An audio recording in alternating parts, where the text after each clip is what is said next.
So let's talk about your brow work. So you do ombre, powder brows, right? Yeah, they're beautiful. I love your brow work. I think it's like totally stellar. What needle You do had you? a podcast about that. You're talking about saturation, and that's the biggest thing. That's the difference between I see between the two. And it's my opinion because everybody's calling ombre and powder brows the same. Do you get that a lot? Yeah, yeah. No, it's definitely different, the saturation, right? So we're doing different saturation levels Yeah, in an ombre brow with it being super low saturation, in the yeah, front. yeah. Yeah, It's like completely saturated from the tail, and the only area that's light is in the front. That's what I would consider ombre because it's only ombre in the front, and it's more for those like to me, in my opinion, is more to someone that doesn't have any eyebrow hair or somebody that wants a daily makeup look. They're always having lashes. They want a full makeup look. They don't want to deal with their brows no more. Then you yeah. got those clients that like have a little bit of hair, or those clients that don't want a fully saturated brow. They're looking for the natural look. Then that's Hmm. what I consider a powder brow because it's not as saturated. It's more of a pixelated, if anything, a little more softer. That's just my opinion, but they get called the same. But to me personally, when I need to like explain to them which ones they want, me personally, just the way I do it, when I tell my clients the difference, that's what I tell them. I was like, well, you wanted something like a daily makeup look, or you wanted something where it's gonna look like you literally just put your brow powder on. It's pretty dark, and you have your lashes. You wanted that dramatic look, then that's ombre. Yeah, You know, yeah. but if you want something a little more softer, then I go for the powder brows, and that's like you said, just less saturation, more room, to add color into it. Whenever they come for a touch up, but Yeah, and I yeah, think I think we need I think the industry like needs to start like because they'll if it's not ombre then they call everything else powder brow. But powder brow mimics the look of like powdery powder. brows, Yeah, right? yeah, But within a powdered brow is that low saturation which mimics a woman like dusting powder on her brow area. Then exactly. there's medium saturation and then there's high saturation. So to me, a high saturated brow is not really a powder brow. It's not even really a shaded brow. It's more like a solid brow, or a Yeah, striking brow. If you say solid, that scares people. But more of like yeah. a bolder brow, a more striking brow, right? And there's pros and cons to that. Like the pros to that is, yeah, it's gonna like the pros to that is it's that dramatic look. But the fact of the matter is, you saturate the skin so much, you can't really do anything after that first session. Yeah, you'll get a touch up, but you need to really wait a couple of years till you come back for Oh that touch yeah, up. yeah, yeah, yeah. Like we gotta let it fade off a little bit. But I I, see some people really saturated. I'm like, that looks great and it looks fully bold. But when it heals, they better be careful so it doesn't cool off because they really saturate the heck out of that skin. Like yeah. my opinion, powder brows. I like powder brows more. Me personally, I like that soft look. I like the fact that I didn't oversaturate the skin. I like when they come back. I can still add to it. Compared to ombre, you really saturating it. You only have so much to do with it. But Yeah, but Moses, I think like I'm in Vegas, so I do soft powder brow, medium, and bold.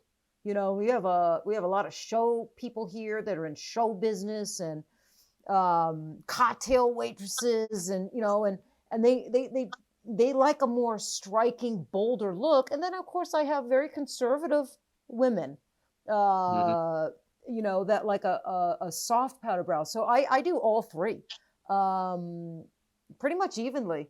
But I do think there is a very skillfully way to do a more solid, striking powder brow and still have it look really good. Like I will always make sure like a millimeter or two, like the edge, especially that top edge, is Yeah, soft, is soft. yeah, So there's a yeah, skillful, there's a skillful way to do it to where you can get like the middle of the brow being, more, high saturated, giving the client that striking look, but making sure like just a little bit of the edge is like soft and powdery so it doesn't look like a sticker. Do you know what I mean? yeah, Yeah, because I, yeah, I like giving the look of a bolder brow on women that can wear it, yeah. especially if that's what they want. That's what they're paying me for. But I always make sure like that my edges are soft and it's not overly saturated and it doesn't look like a sticker, you know? Yeah. So I don't like that. So when I introduced you as an artist who had some strong opinion. You had some strong opinions, and so in your opinions on microblading, or nano brows, like personally for you, you just don't really dig that style of work for you personally. So I wanted to like talk about that a little bit. Microblading, you know, it hit the industry maybe 12 years ago, and it wasn't that popular. People were kind of looking at it as, what the hell is this? I think microbladers got some backlash and they really took some shit from the industry. And then then the microblading community just grew and grew and grew to where you know, it's a valid section of the industry. There's amazing artists out there doing great work with microblading. I don't think that service is going away, but it's not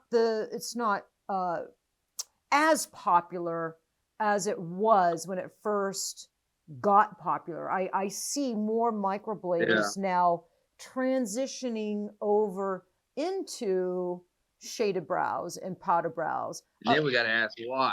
That's the question. Why are they doing Well, that? I think some of them will always still do microblading, but they've learned that you cannot do microblading on every skin type. There's some skin types that you just cannot do or should do microblading on, or hair strokes on, period. And so they realized that. Maybe they had to learn some hard lessons, you know, see their work not heal great, and they learned some lessons. So although they like microblading, they do really good microblading. Now they're learning machine. So when they get skin that's oily or textured or, you know, older, more fragile, they could do like a soft powder, you know, machine brow now. So I do see some microblading artists getting a little bit more versatile and incorporating machine work. And then you see some microblading artists just so dissatisfied with their work that they're leaving it all together and moving solely into machine. So what was your experience with microblading, and what caused you to have such strong opinions about it? Well, because when you were desperate to learn a technique, you've learned it, you got it down, you learn all the hair strokes, the different patterns that you can do, you know? Mm-hmm. And when you see multiple clients come back and you start to question yourself, like, is it my fault? You know, am I doing something wrong? These patterns look good. It looked good when they left. So is that what you learned first, Moses? So right out of the gate, that's what you learned. That's the very first thing you learned was microblading. Very first thing I learned. Okay. So when you've already invested so much, you borrowed money, literally, to take this course.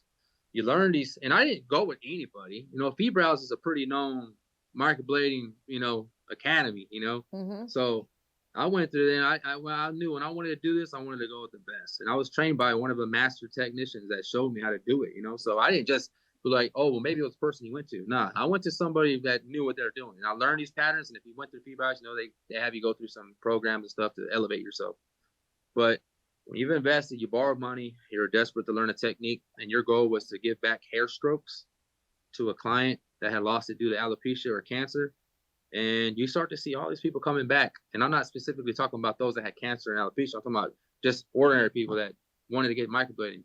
And they come back, and you're starting to notice, man, that's 10 people that came back, and you're telling me all these clients right here is not healing good, or not at least healing to what I expect and what they expect.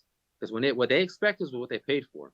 Mm-hmm. They paid $800 for that microblading. Looks like real hair. They were so happy and excited. And then they're questioning you, and this goes for everybody, whether you want to believe it or not. You're gonna tell you know, if you got those messages, hey, well, no, these strokes are gone, or what's going on here, or this is gone, and it's not right for us to blame it on their skin type.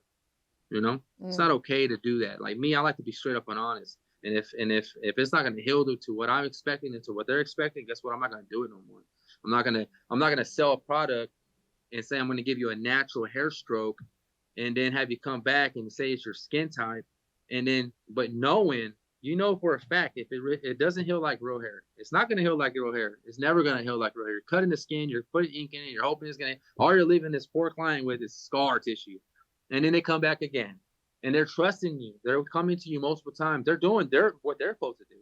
They're getting touch-ups. They're paying you money for these touch-ups. And you're just cutting over them scars, over the scar, over the scar, over. How many times you're going to cut over a scar before you're like, I need to stop doing this for this client?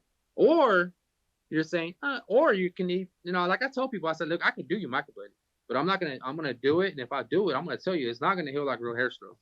So you make the option. Do you want to do it or not? But when you come back and I tell you, all right, how about we go with this other technique? Don't be upset that I'm charging you for another service. You know what I'm saying? Because I've already told you what it's gonna heal like. And now that out of date technique's starting to go away, like people are starting to realize it. It's all over TikTok. Everyone knows. Even artists know. I see artists getting their microblading removed. And these are like really good artists. You know what I'm saying? They're getting their microblading removed and going with the powder brow ombre brows. But now we're coming out with the nano brows. This is a whole different technique. Now we're selling them another product. This is nano brows. It's a natural look. And then that is it, just plain and simple, cutting the skin. You ain't going to have like real hair strokes. That's just the way it is. If it looked like real hair, tattoo artists will be doing it. If I'll be doing tattoo and I'll be my line that I did on an arm or something, I'll be freaking using that little microblading tool, making them real nice hair strokes. I mean, you'll see it in the tattoo industry. They be using those tools, but it's not. You're doing the same thing, except you're using one single needle to create these little hair strokes with the nano brows. And me personally, I just don't like that it's not, no, everyone's not being honest about it. That's what bothers me. Like, be honest about it. Would you do that on your mom? No. So let me ask you. So I'm going to play devil's advocate, right? I'm going to play devil's advocate. So if there are some microbladers out there. I'm not going to name names, but I mean, you look at their Instagrams, and a couple of them I know. They're doing beautiful, beautiful work, and they are microblading. So is it just they figured out a different technique? They're more particular about the clients they'll work on, because there are some artists out there, Moses, that. But it may not even be the artist. It may be the client. Just that 1 out of 10 client had a nice healed. That's the thing. They look good when they're done, but I want to see healed work. Yeah. So they come back, it looks healed, and that 1 out of 10, because that's usually what it is, maybe 2 out of 10 that actually have a good healed eyebrow and they post it. But most likely, like, I mean, you can ask a lash artist. If you're a lash artist watching this and you worked over somebody, you tell me how many eyebrows you've seen of microblading and shaded work, and you tell me which one look better. You know, they'll tell you this stuff. They see eyebrows all day. Like, they'll see all these microblading people. And I've seen people got it done with really good artists too. And the fact of the matter is, it just doesn't heal right. Until we're honest about that, you know, I don't know. But hey, that's just my opinion. I ain't got nothing against anybody that does it. I like to be straight up honest. And look, I borrowed money to take that class. Yeah. And I decided after I did so many clients, I said, I ain't doing it no more. That's how truthful I am. Some people just keep doing it. But like me personally, I was like, I'm not doing this. If I want to do it on my mom, I'm not doing it on no other person. You know, yeah. I like to do what I believe in. That's just me.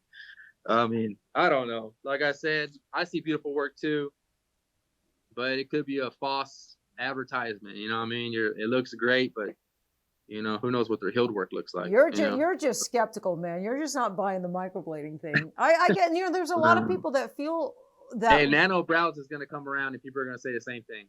It'll come around. I don't need to say it. It'll come around. People will be honest, and there'll be some videos out there. We have TikTok now, and you'll say, hey, you know, there's already plenty of microblading ones. Nano brows is just a new term that someone just decided to call hair stroke brows. I mean, what's the difference? You know what's crazy?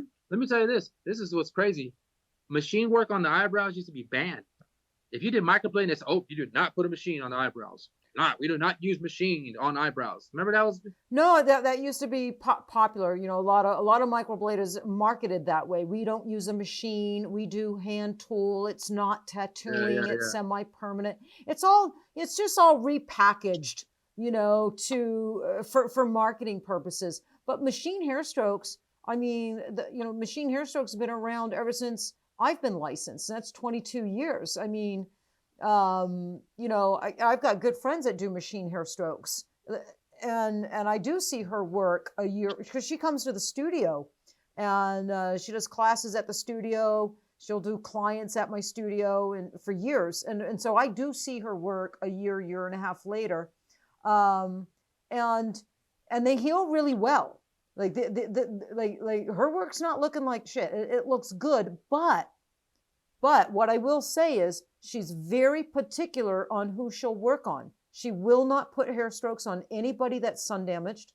She will not put hair strokes on anybody that has, you know, that are too pink or red or ruddy or oily. It has to be the right skin.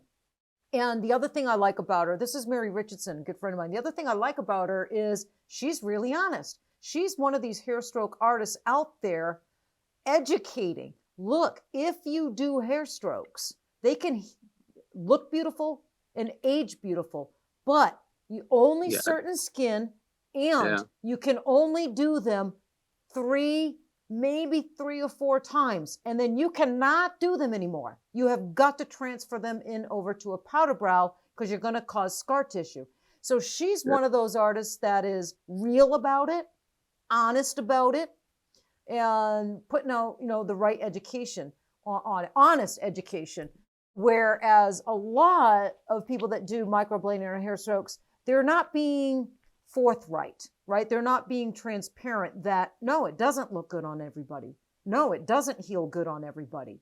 No, so you're absolutely right. The only place I kind of disagree with you on is that I do think there's some artists out there doing microblading and hair strokes where their work is healing and aging well. But those are the artists that are really honest in telling people, you have to learn how to do shading too, because you can only do microblading or hair strokes on the same person maybe 2, 3, 4 times, and that's it. Because you're going to start scarring them, But and the other thing you mentioned is you never see the healed work with people doing microblading or hair strokes. But I would say that about the majority of people doing ombre and powder brows. I mean, I'll go on account after account after account, all doing beautiful. It's all fresh, Moses. It's all fresh. They gotta have those highlights. Everybody's got to put those highlights in there. Put those healed highlights. Those healed highlights. They're filtering. They're altering their photos, and there's nothing healed.